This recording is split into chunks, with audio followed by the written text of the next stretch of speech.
If you're like me, occasionally you find yourself scrolling on Netflix or Hulu, some streaming platform, looking for something pretty cool that you can watch.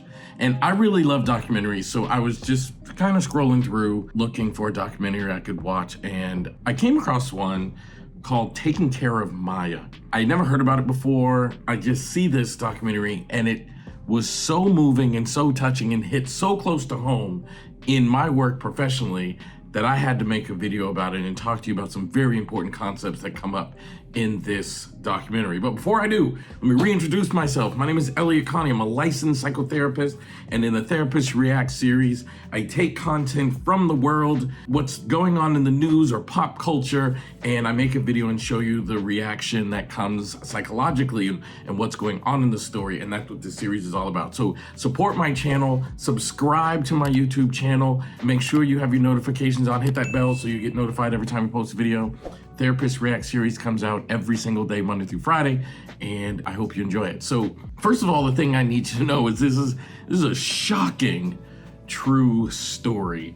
I'm gonna just go over a little bit what happened. So this young girl has been diagnosed with a rare pain disorder, and her family brings her to many doctors. They can't figure out what it is, and then they finally bring her to a doctor that diagnoses Maya versus an expert on this pain disorder and diagnoses her and treats her with ketamine. The traditional doses of ketamine don't work, so the doctor sends her to another doctor, actually, who induces a ketamine coma of 5 days, and it works. Like, that is the thing that causes Maya's recovery to happen well. But over time, after a couple of years, Maya has a relapse. She's at home, they take her to the hospital, and then this is where this family's nightmare begins. And what kind of resonates with me is a lot of this story hits home for me, and I'm familiar with how these dynamics unfold. So they bring her to the hospital because she's got this pain disorder, and the mother is being a really strong advocate for her daughter and wants the doctors to know about the pain disorder and the ketamine treatment, and they want her to give her the same ketamine treatment that they've experienced as being successful in the past. Doctors at this new hospital, which happens to be Johns Hopkins Children's Hospital, don't want to follow that order. They experience this mother's being aggressive, and eventually they start wondering if this mother is causing harm to the daughter, and the state takes over and they hold the daughter at the hospital. They remove the parents' ability to take the daughter home.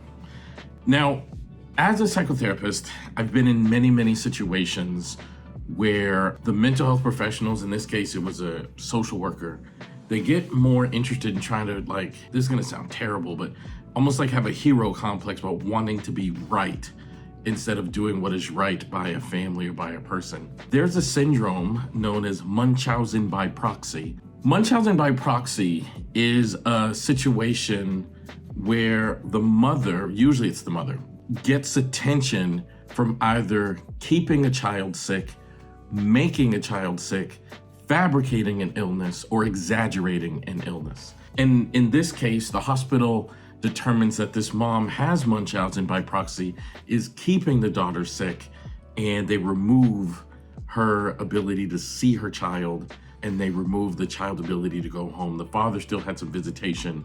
Taking a mother's ability, or any parent, but in this case, a mother's ability away from seeing her daughter, especially when her daughter is suffering, it's really bad.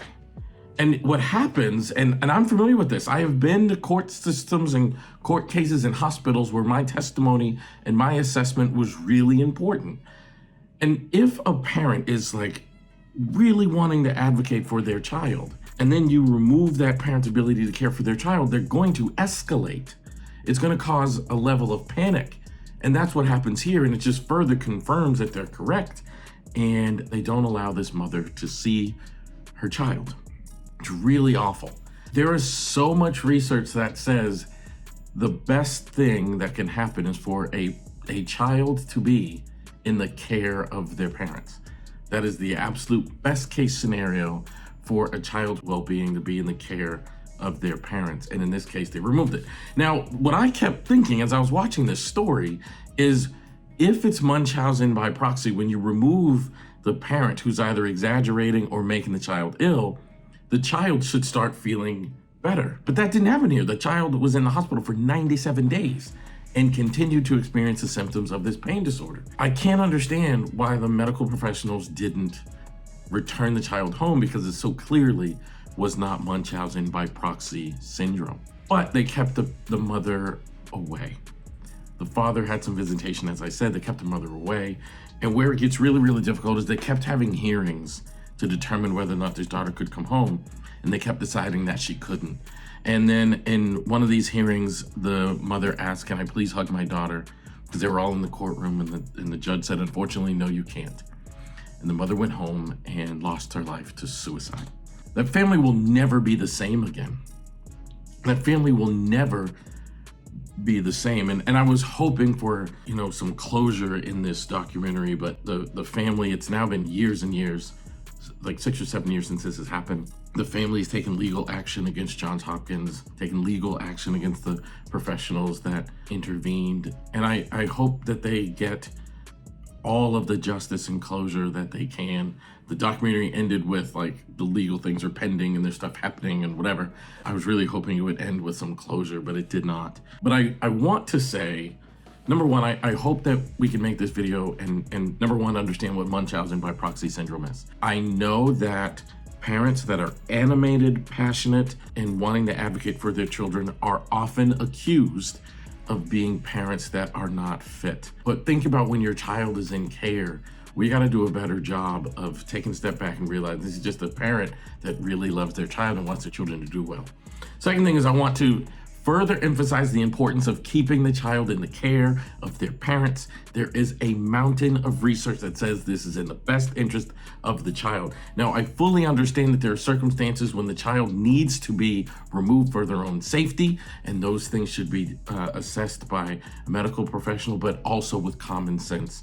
I wouldn't have a problem if they said, "Look, we suspect this mom of Munchausen by proxy. Let's keep her away for a week and see how the child responds." But that did not happen here. They kept the child away for 97 days. The day that she brought her child to the hospital was the last day she ever saw her child. She never touched her child again. Last time she ever saw her child outside of a courtroom, because she lost her life before the child was returned home. It's unbelievable, and we need to do a better job. And the third point I want to make is, as professionals in this field, we need to be an advocate for what's right, not being right. I was appalled. There were two professionals, one social worker, one doctor. I was appalled watching their conduct and their defensiveness in this story. And as I was watching this, I was thinking of other professionals I've worked with in my career, and I can see the pattern over time. And I think it's really important that we understand that we have a tremendous responsibility, a responsibility to keep children safe, but also a responsibility to keep families intact and do everything we can to do so. Like I said, if these professionals had concerns, I have zero problem with them following up on their concerns, but 97 days is extreme and too much.